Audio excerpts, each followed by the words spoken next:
Being sick sucks.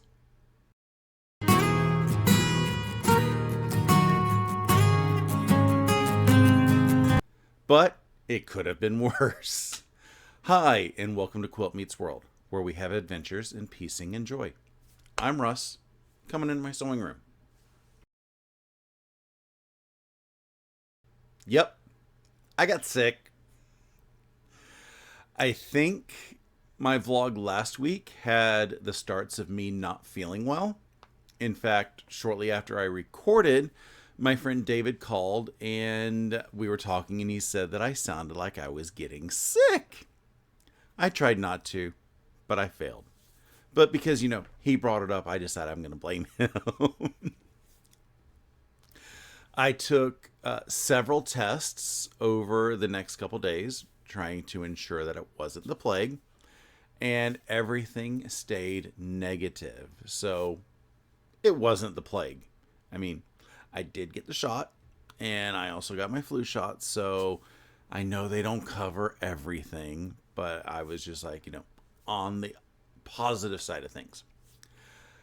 I had heard it labeled as cruise cough, which basically is any of the dozens of cough related ailments that you can pick up. And yeah, I am attributing my gunk that I got to having to hold on to the bar in the People Mover at the Atlanta airport, because I could not walk to baggage claim because they had that path shut down. But after holding the bar, I made sure I got, on the escalator, went straight to the bathroom, washed my hands, then went to the bathroom again. But, so I could have picked it up somewhere else. I could have actually picked it up on the ship. I could have picked it up in the Fort Lauderdale airport. Who knows where it happened, but I don't care. There's no throwing fault at anybody because things like this happen.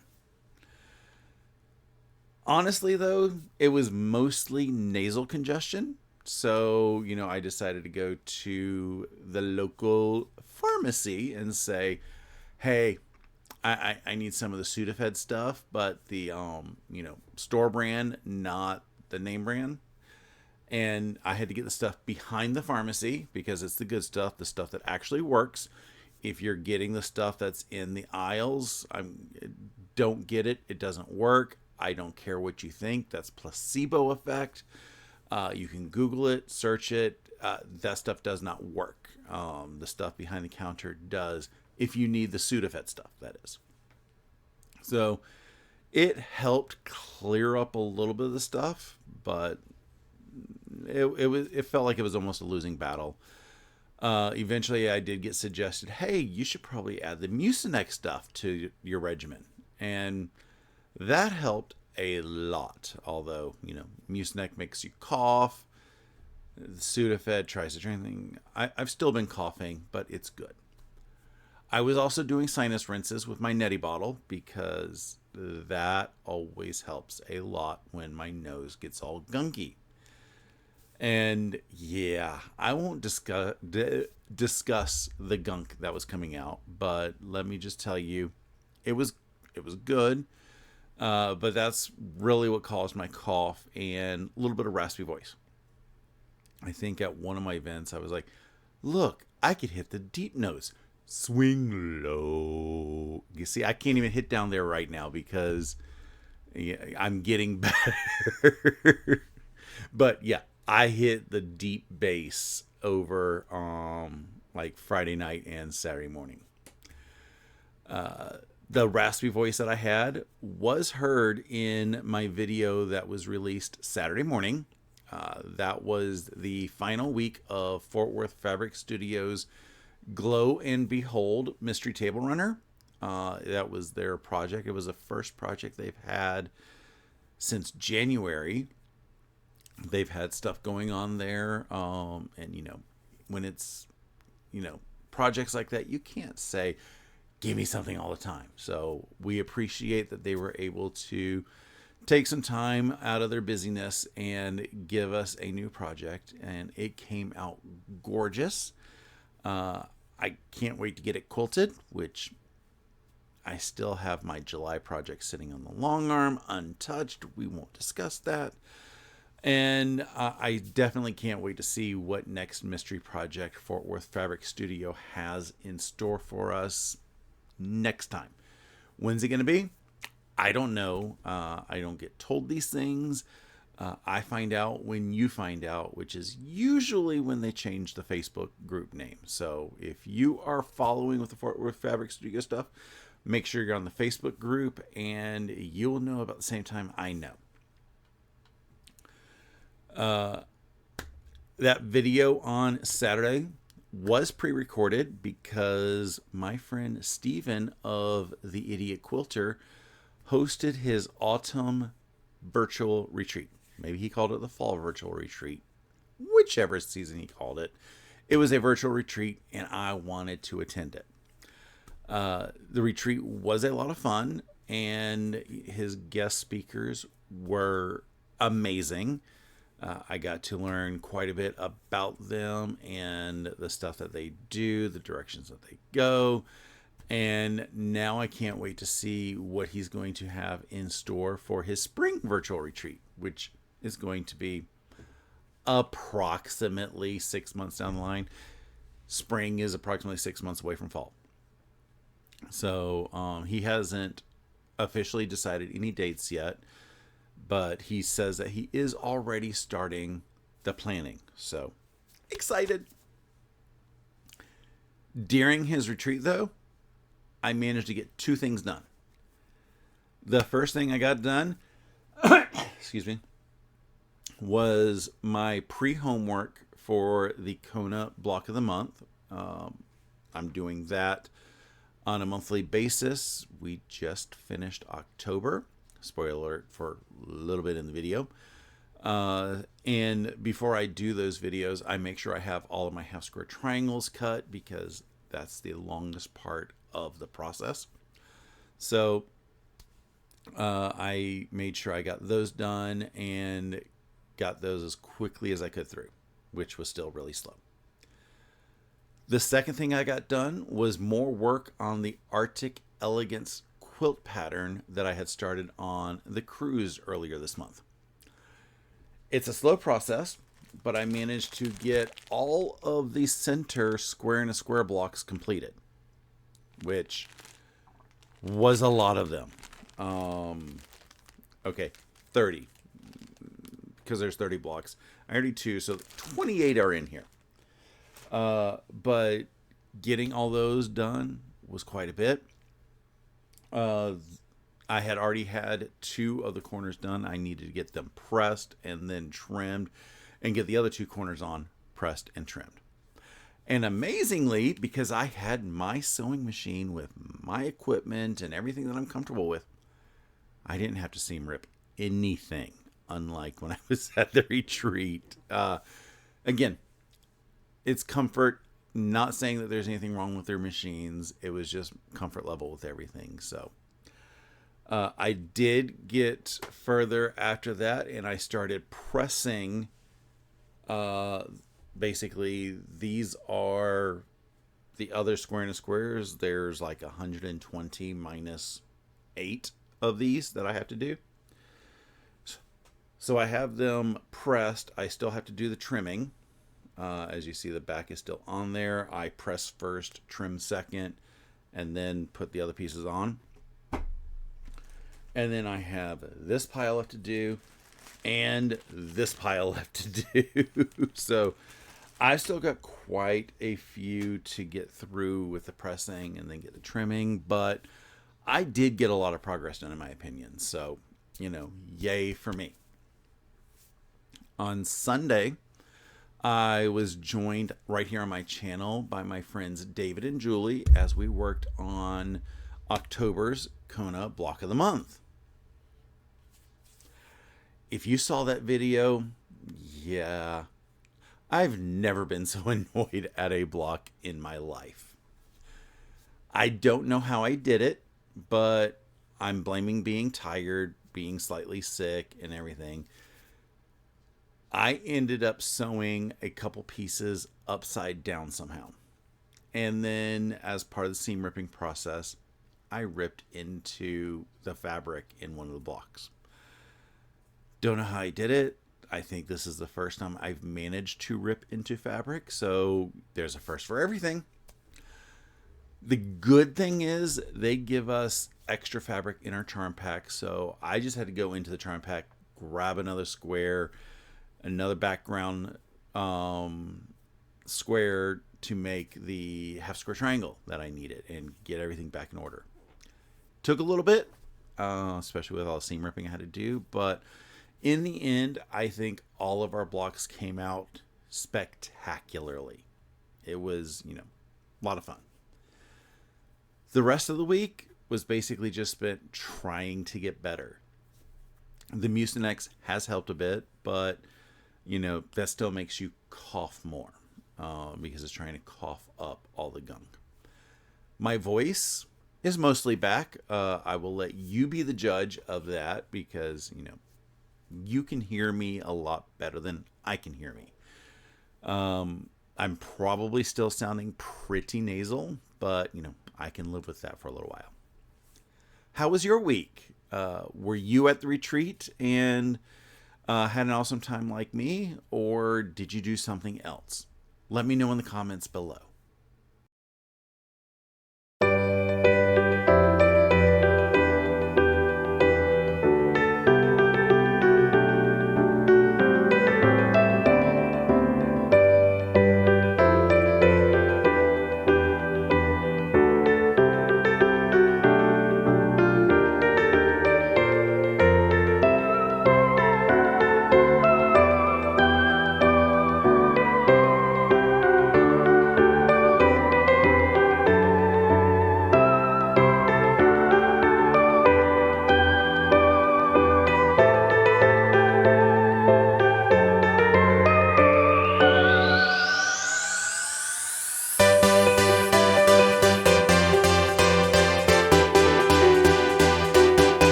So, what's coming up now?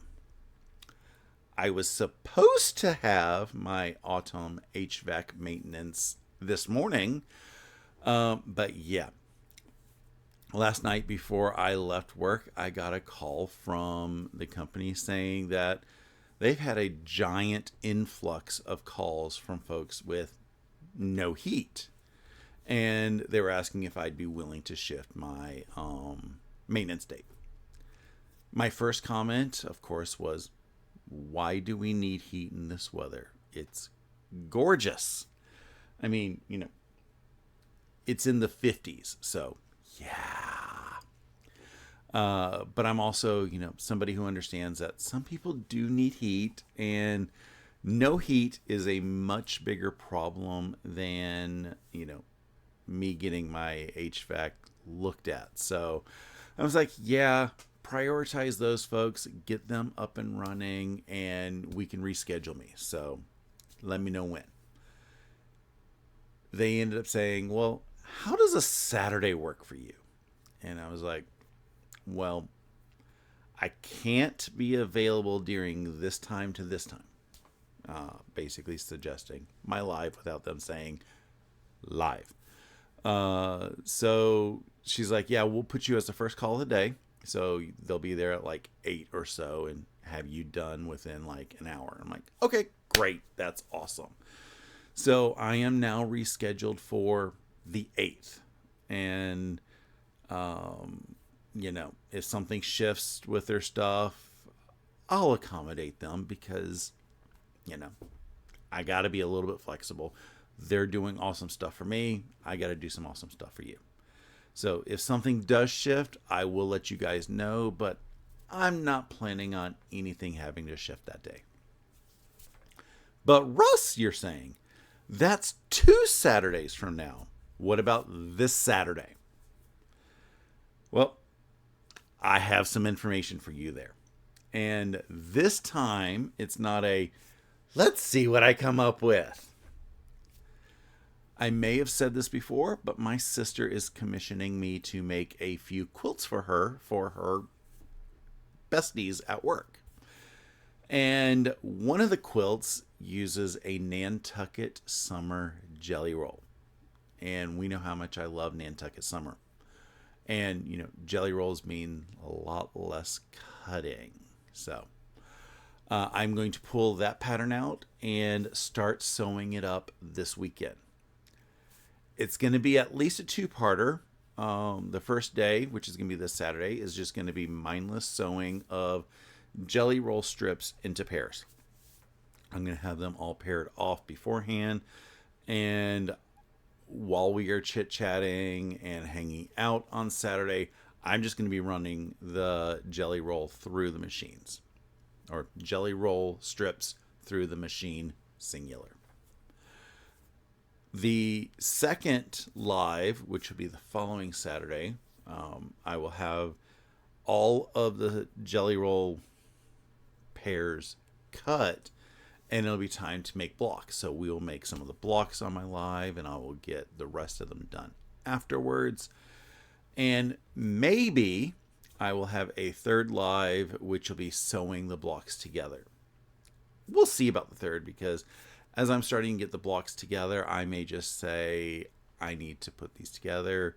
I forget how many blocks there is immediately, so I have to go back and look. It just may be something I just go quickly throw together and put it on the list to be put on the long arm, because I need to get on that at some point.